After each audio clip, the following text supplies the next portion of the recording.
मैं विशाल Sathe health channel के एक बहुत ही इंटरेस्टिंग एपिसोड में आपका फिर से स्वागत करता हूं। आज एक बहुत ही अलग वनस्पति मैं डिस्कस करूंगा।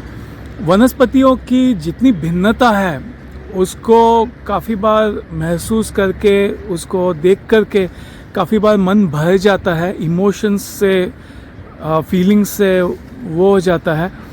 आज एक बहुत ही अलग वनस्पति पे हम लोग चर्चा करेंगे। जैसे कि आप देख पाए थोड़ी देर में, ये देखिए यहाँ पे सारा घास कचरा लगा हुआ है और इस घास कचरे में यहाँ पे एक बहुत ही इम्पोर्टेंट वनस्पति है लगी हुई है। ये मेरे शहर में और उसके 50 किलोमीटर के या 100 किलोमीटर के दायरे में मुझे यूजुअली ये देखने को नहीं मिली है। ये इसी जगह पे मेरे शहर में इसके कुछ पौधे हैं। ये किसी ज़माने में बड़ी आम वनस्पति हुआ करती थी, लेकिन आजकल ये भी दुर्लभ वनस्पति होने लगी है। क्या आप इस वनस्पति को पहचान सकते हैं? मैं काफ़ी सारे इम्पॉर्टेंट एस्पेक्ट्स इस वनस्पति के बारे में शेयर करूंगा, इसलिए वीडियो को शुरू से अंत तक देखिए और बने रहिए। ये वनस्पति एक्चुअली बरसात के दिनों में उगती है और ये दिसंबर के एंड तक सूख जाती है। ये अपने एक्चुअली सीज़न के अंत में है ये वनस्पति, लेकिन आजकल ये बिन मौसम बरसात हो जाती है काफ़ी बार, इसलिए मुझे लगता है कि ये थोड़ी कहीं कहीं पे ये अभी भी हरी भरी है। वरना मैं आपको और एक पौधा इसका दिखाऊं तो देखिए यहाँ पे कुछ पौधे हैं इसके, और यहाँ तितलियाँ भी एक्चुअली इस पर मंडरा रही है। मुझे नहीं पता वो क्या इसमें से पा रही हैं, लेकिन आप देखेंगे तो इसके सूखे हुए फूलों पे काफ़ी सारी तितलियां हैं और ये यहाँ पे इनमें जो फूल है वो सारे सूख गए हैं। इस मौसम में जो वनस्पतियाँ होती है इस तरह से सूख गई होती है, वो बड़ी इम्पॉर्टेंट होती है। उसके बीज सफिशेंटली गिर चुके हैं ज़मीन में और वो अगले साल फिर उगेगी, इसकी गारंटी हो जाती है। लेकिन सावधान रहना चाहिए, क्योंकि इस यहाँ जहाँ पे पौधा परिपक्व हो गया है उसका डोज काफ़ी बार बहुत कम होता है, क्योंकि ऐसे उसमें जब वनस्पति सूख गई होती है तो वो बड़ी तेज़ होती है। तो आप जैसे देख पा रहे हैं कि इसका पत्ता अगर आप ध्यान से देखें तो ये थोड़ा सा हार्ट शेप्ड है, लेकिन ख़ास करके आप अगर देखेंगे तो ये बड़ा खुरदुरा है और ये दिखने में बहुत अच्छा नहीं है। बहुत साल पहले जब मैं इस वनस्पति को मैंने पहली बार देखा था तो ये वनस्पति मुझे बड़ी डरावनी लगी थी।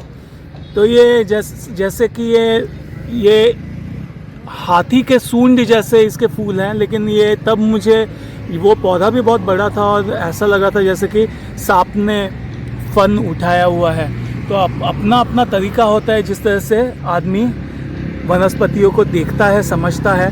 काफ़ी लोग इसे एक्चुअली बिच्छू का डंक के तरह भी इसको देखते हैं, क्योंकि अगर मैं यहाँ पे ये आकार बनाऊँ तो इसकी इंग्लिश में इसे स्कॉर्पियन प्लांट भी कहते हैं और इसे हस्ती सूंडी भी कहा जाता है, क्योंकि ये कुछ लोग इसमें हाथी की सूंड देखते हैं। इसका बॉटैनिकल नेम जो है वो है हेलियोट्रोपियम इंडिकम। ऐसा एक्चुअली बॉटनी में कह देते हैं हर एक प्लांट को लेकर के कि ये भारत का नहीं है, ये विदेशी है, जबकि मेरा पर्सनल मानना है कि ऑलमोस्ट 80-85% पौधे जो भारतवर्ष में है या 90% वो भारतीय ही है।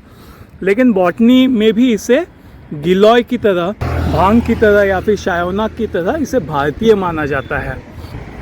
तो इसके पहचान की बारे में मैं कुछ खास आपको बता दूं। मेरा अनुभव है और उस पर से जो कुछ मेरे ऑब्जर्वेशंस हैं, मैं आपको बहुत इंटरेस्टिंग ऑब्जर्वेशंस बताने वाला हूँ, ध्यान से सुनिए। काफ़ी बार जो भी वनस्पतियाँ स्किन डिसीज़ ठीक करती है उसके मैंने स्पेशली जैसे मैं बताऊँ आपको 3 मैंने उसके टाइप्स देखे हैं। कुछ वनस्पतियाँ होती हैं जिनके पत्ते बड़े चमकीले होते हैं और वो स्किन के लिए वो बड़े अच्छे होते हैं, जैसे कि जामुन हो गया अपना, या फिर शीशम हो गया, या फिर बेर हो गया, मूलश्री हो गया। उसके बड़े चमकीले पत्ते होते हैं, वो पत्ते ही देख करके पता लग जाता है कि स्किन के लिए बहुत अच्छा है। इनफैक्ट तेलियाकंद भी, उसके भी पत्ते बड़े चमकीले होते हैं और ऐसा कहा जाता है कि उसके भी स्किन के लिए बहुत अच्छे रिज़ल्ट होते हैं। अब दूसरी एक वैरायटी मैंने देखी है ये इस तरह की, जहाँ पे पत्ते बड़े खुरदुरे होते हैं और वो भी ये बताते हैं कि मैं इस तरह के जो भी स्किन के विकार हैं, भद्दे स्किन को मैं ठीक करती हूँ। ये एक अलग तरीका है वनस्पतियों का बताने का। अगर आप बावेची का भी अगर पत्ता देखें तो वो भी इस तरह से बड़ा खुरदुरा होता है। इसके अलावा बहुत सारी वनस्पतियाँ होती हैं, उनके ऊपर डॉट्स आपको नज़र आएंगे, जैसे कि अपना एलोवेरा हो गया, या फिर शायोनाक के तने पे भी आपको इस तरह से डॉट्स नज़र आएंगे, या फिर अपने सेमल की बात करें उस पर जिस तरह के कांटे होते हैं। तो इस तरह से भी मैसेजिंग होता है कि जहाँ पे भी कोई अगर बॉइल्स हो गए हैं, या फिर कोई फोड़े हो गए हैं, या फिर अगर कोई किसी भी तरह के स्किन पे स्कार्स या फिर धब्बे हो गए हैं, झाइयाँ हो गई हैं, वो मैं ठीक करती हूँ। तो ये भी एक तरीका होता है। तो यहाँ पे इसके पत्ते देख कर के ये पता लगता है कि ये स्किन के लिए बहुत अच्छा है, और ये स्किन के लिए ये बड़ा ही रामबाण है। स्किन के किसी भी तरह के चर्म विकार की अगर हो तो ऐसे में इसके पत्ते अगर मसल करके वहाँ पे लगाए जाएं तो हर तरह के चर्म विकार दूर होते हैं। और इसके अलावा ये खास करके वात रोगों में भी बहुत अच्छा काम करता है। आजकल लोगों को जोड़ों में दर्द हो जाता है, खास करके 40 के बाद घुटनों में दर्द शुरू हो जाता है, कमर दर्द हो गया, साइटिका पेन जो साइड के नस में पैर में होना शुरू होता है, या फिर स्पॉन्डिलाइटिस होता है।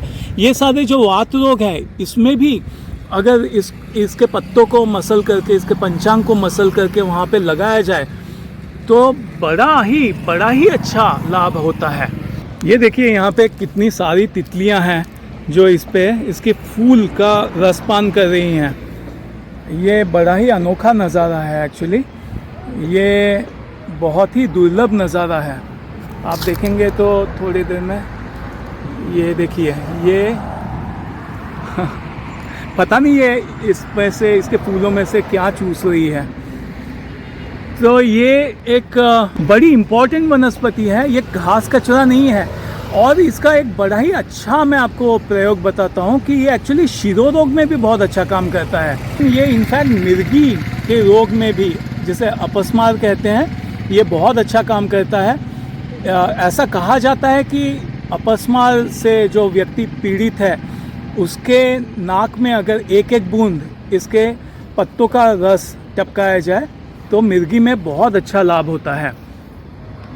आयुर्वेद में बहुत सारी वनस्पतियों का नस्य के द्वारा शिरोरोग में इस्तेमाल किया जाता है, जैसे कि पीपली हो गया, या फिर भांग हो गया, या फिर गौकर्ण जिसे कहते हैं, साउथ इंडिया में जिसे शंख पुष्पी भी कहते हैं, वो हो गया, या फिर चांगेरी हो गया, तुलसी हो गया, अपना द्रोण पुष्पी हो गया।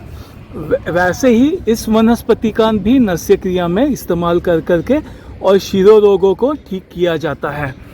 और हमेशा याद रखिए कि किसी भी वनस्पति का सेवन करने से पहले आपके वैद्य का परामर्श ज़रूर ले लें। ये वीडियो ज्ञानवर्धन के लिए है, जानकारी के लिए है, ये मेडिकल एडवाइस नहीं है। तो अगर आपको ये वीडियो पसंद आया तो इसे लाइक कीजिए, और अगर आपने हेल्थ चैनल को अब तक सब्सक्राइब नहीं किया है तो तुरंत सब्सक्राइब कर लीजिए, क्योंकि आप जानते हैं कि इस चैनल पे इसी तरह की अलग अलग भिन्न वनस्पतियाँ मैं हमेशा दिखाते रहता हूँ, उस पर जानकारी देते रहता हूँ। तो अगले एपिसोड तक विशाल साठे को दीजिए इजाज़त। बाय।